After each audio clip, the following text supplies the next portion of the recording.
আস্তে করে গিয়ে দেখি তো বাবান পড়ছে কিনা।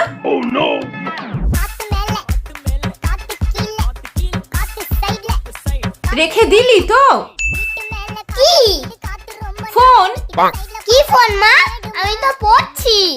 তুই কি আমাকে পাগল ভাবিস? আমি কি জানি না তুই ফোন দেখছিলিস? আমাকে দেখেই ফোনটা রেখে দিলি। মা তুমিই দেখো আমার থেকে ফোনটা কত দূরে। বাবা, ভয় পেয়ে সবাই ফোন দূরেই ছুঁড়ে দেয়, কাছে রাখে না। মা আমি তো পড়ছিলাম, এবার যদি তুমি না বিশ্বাস করো তাহলে আমি কি করব? বিশ্বাসের কাজ কখনো তুই করেছিস? ভালো করে পড়াশোনা কর। ফোন যদি হাতে দেখেছি তখন তুই বুঝবি। আরে এই মায়েরা কি করে বুঝে যায় যে আমরা কখন কি করি?